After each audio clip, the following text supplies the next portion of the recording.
ಪ್ರೀತಿಯ ವಿದ್ಯಾರ್ಥಿಗಳೇ ಹಾಗೂ ಆತ್ಮೀಯ ಯೂಟ್ಯೂಬ್ ಚಾನಲ್ ವೀಕ್ಷಕರೇ, ತಮಗೆಲ್ಲರಿಗೂ ನಮಸ್ಕಾರಗಳು. ವಿದ್ಯಾರ್ಥಿಗಳೇ, ಈ ದಿವಸ ನಾವು 10ನೇ ತರಗತಿ ಗಣಿತ ವಿಷಯಕ್ಕೆ ಸಂಬಂಧಪಟ್ಟಂತೆ FA1 ಪ್ರಶ್ನೆ ಪತ್ರಿಕೆ ಹಾಗೂ ಮಾದರಿ ಉತ್ತರಗಳನ್ನು ಇವತ್ತಿನ ವಿಡಿಯೋದಲ್ಲಿ ತಿಳಿತಾ ಹೋಗೋಣ. ಫಸ್ಟ್ ಮೇನ್ ಇದೆ 2 ಪ್ರಶ್ನೆ, ಪ್ರತಿ ಪ್ರಶ್ನೆಗೆ 1 ಅಂಕ. ಕೆಳಗಿನ ಪ್ರಶ್ನೆಗಳಿಗೆ ಅಥವಾ ಅಪೂರ್ಣ ಹೇಳಿಕೆಗಳಿಗೆ 4 ಪರ್ಯಾಯ ಉತ್ತರಗಳನ್ನು ನೀಡಲಾಗಿದೆ. ಅವುಗಳಲ್ಲಿ ಸೂಕ್ತವಾದ ಉತ್ತರವನ್ನು ಆರಿಸಿ ಅದರ ಕ್ರಮಾಕ್ಷರದೊಡನೆ ಪೂರ್ಣ ಉತ್ತರವನ್ನು ಬರೆಯಿರಿ. ಇದು ಫಸ್ಟ್ ಮೇನ್. 2 ಪ್ರಶ್ನೆ ಇದೆ. ಸೊ ಅದರಲ್ಲಿ 1ನೇ ಪ್ರಶ್ನೆ ಏನಿದೆ ಅಂತ ನೋಡೋಣ.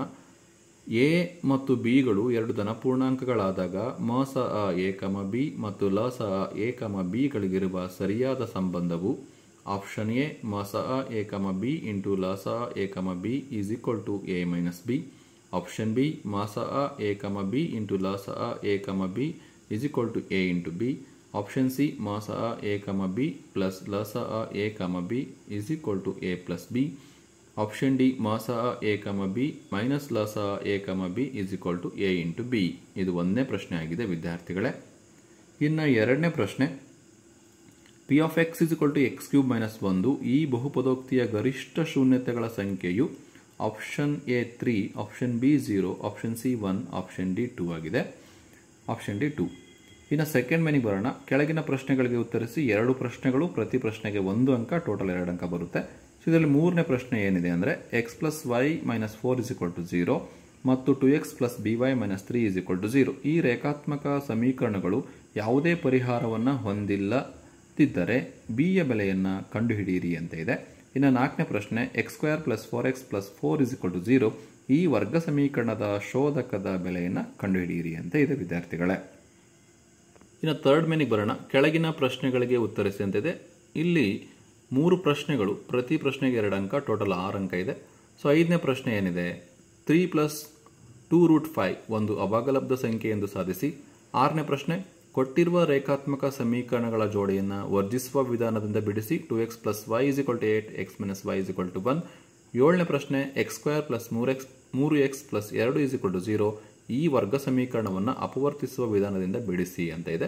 ಸೊ ಇದು ಥರ್ಡ್ ಮೇನಲ್ಲಿ 3 ಪ್ರಶ್ನೆ ಇದೆ, ಪ್ರತಿ ಪ್ರಶ್ನೆಗೆ 2 ಅಂಕ. ಇನ್ನು ಫೋರ್ತ್ ಮೇನಿಗೆ ಬರೋಣ. ಇಲ್ಲಿ ಫೋರ್ತ್ ಮೇನಲ್ಲಿ 2 ಪ್ರಶ್ನೆ, ಪ್ರತಿ ಪ್ರಶ್ನೆಗೆ 3 ಅಂಕ, ಟೋಟಲ್ 6 ಅಂಕ ಬರುತ್ತೆ. ಸೊ ಫೋರ್ತ್ ಮೇನಲ್ಲಿ ಕೆಳಗಿನ ಪ್ರಶ್ನೆಗಳಿಗೆ ಉತ್ತರಿಸಿ.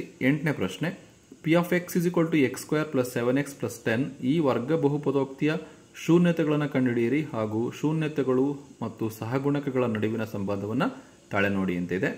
ಇನ್ನು 9ನೇ ಪ್ರಶ್ನೆ, ಒಂದು ತ್ರಿಭುಜದ ಪಾದವು ಅದರ ಎತ್ತರದ 2ರಷ್ಟಕ್ಕಿಂತ 4 ಸೆಂಟಿಮೀಟರ್ ಹೆಚ್ಚಾಗಿದೆ. ತ್ರಿಭುಜದ ವಿಸ್ತೀರ್ಣವು 48 ಸೆಂಟಿಮೀಟರ್ ಸ್ಕ್ವೇರ್ ಆದರೆ ಆ ತ್ರಿಭುಜದ ಪಾದ ಮತ್ತು ಎತ್ತರಗಳನ್ನು ಕಂಡುಹಿಡಿಯಿರಿ ಅಂತ ಇದೆ. ಸೊ ಇದು 9ನೇ ಪ್ರಶ್ನೆ ಆಗಿದೆ ವಿದ್ಯಾರ್ಥಿಗಳೇ. ಹಾಗೆ 5ನೇ ಮೇನ್ ಕೊನೆಯ ಪ್ರಶ್ನೆ, 1 ಪ್ರಶ್ನೆ ಇದೆ, 1 ಪ್ರಶ್ನೆಗೆ 4 ಅಂಕ. ಸೊ ಪ್ರಶ್ನೆ ಏನಿದೆ ಅಂದರೆ ಕೊಟ್ಟಿರುವ ರೇಖಾತ್ಮಕ ಸಮೀಕರಣಗಳ ಜೋಡಿಯನ್ನು ನಕ್ಷೆಯ ಸಹಾಯದಿಂದ ಬಿಡಿಸಿ ಅಂತ ಇದೆ. 2x plus y is equal to 6, x plus y is equal to 4. ಇದು ಪ್ರಶ್ನೆ ಪತ್ರಿಕೆ ಆಗಿದೆ ವಿದ್ಯಾರ್ಥಿಗಳೇ. ಈ ಪ್ರಶ್ನೆ ಪತ್ರಿಕೆಗೆ ಉತ್ತರಗಳು ಹೇಗಿದೆ ಅಂತ ನೋಡ್ತಾ ಹೋಗೋಣ. ವಿದ್ಯಾರ್ಥಿಗಳೇ, ಈ ಒಂದು ವಿಡಿಯೋ ನಿಮಗೆ ಇಷ್ಟವಾದರೆ ಪ್ಲೀಸ್ ಲೈಕ್ ಮಾಡಿ, ಶೇರ್ ಮಾಡಿ ಹಾಗೂ ಸಬ್ಸ್ಕ್ರೈಬ್ ಮಾಡೋದನ್ನು ಮರಿಬೇಡಿ ಅಂತ ಹೇಳ್ತಾ ಉತ್ತರಗಳನ್ನು ಈಗ ನೋಡುತ್ತಾ ಹೋಗೋಣ. ಸೊ ಮಾದರಿ ಉತ್ತರಗಳು. ಪ್ರಶ್ನೆ 1ಕ್ಕೆ ಆಪ್ಷನ್ ಬಿ ಮ ಸ ಅ ಎ ಕಮ ಬಿ ಇಂಟು ಲ ಸ ಅ A comma B is equal to A into B. ಪ್ರಶ್ನೆ 2ಕ್ಕೆ option A is equal to 3. Second ಮೇನಲ್ಲಿ ಪ್ರಶ್ನೆ 3ಕ್ಕೆ ಸರಿಯಾದ ಉತ್ತರ ಬಿ ಈಸ್ ಈಕ್ವಲ್ ಟು 2. ಪ್ರಶ್ನೆ 4ಕ್ಕೆ ಸರಿಯಾದ ಉತ್ತರ ಶೋಧಕ ಈಸ್ ಈಕ್ವಲ್ ಟು 0. ಇದು 4ನೇ ಪ್ರಶ್ನೆಗೆ ಉತ್ತರ ಆಗಿದೆ ವಿದ್ಯಾರ್ಥಿಗಳೇ. ಥರ್ಡ್ ಮೇನಲ್ಲಿ 2 ಅಂಕದ ಪ್ರಶ್ನೆ. ಸೊ 5ನೇ ಪ್ರಶ್ನೆಗೆ ಇದು ಉತ್ತರ. 3 ಪ್ಲಸ್ 2√5 ಒಂದು ಅಭಾಗಲಬ್ಧ ಸಂಖ್ಯೆಯನ್ನು ಸಾಧಿಸಿ ಅಂತ ಇದೆಯಲ್ಲ, ಸೊ ಆ ಪ್ರಶ್ನೆಗೆ ಇದು ಉತ್ತರ ಆಗಿದೆ ವಿದ್ಯಾರ್ಥಿಗಳೇ. ಇನ್ನು 6ನೇ ಪ್ರಶ್ನೆ, ವರ್ಜಿಸುವ ವಿಧಾನದಿಂದ ರೇಖಾತ್ಮಕ ಸಮೀಕರಣಗಳ ಜೋಡಿಗೆ ಪರಿಹಾರವನ್ನು ಕಂಡುಹಿಡಿಯಿರಿ ಅಂತಿದೆ. ಸೊ ಇದು 6ನೇ ಪ್ರಶ್ನೆಗೆ ಉತ್ತರ ಆಗಿದೆ. So x is equal to 3 ಬರುತ್ತೆ, ಹಾಗೆ ವೈ ಇಸ್ ಈಕ್ವಲ್ ಟು 2 ಬರುತ್ತೆ. ಇದು 6ನೇ ಪ್ರಶ್ನೆಗೆ ಉತ್ತರ ಆಗಿದೆ ವಿದ್ಯಾರ್ಥಿಗಳೇ.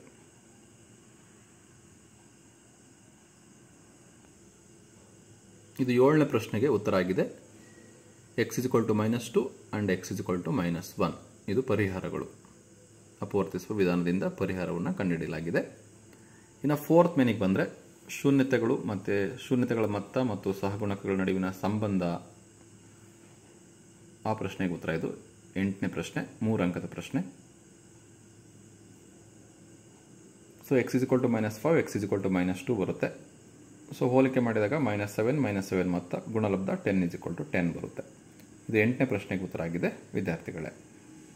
ಇನ್ನು 9ನೇ ಪ್ರಶ್ನೆಗೆ ಉತ್ತರ ಇದು. ತ್ರಿಭುಜದ ಎತ್ತರ x ತಗೊಂಡ್ರೆ ಪಾದ 2x + 4 ಆಗುತ್ತೆ.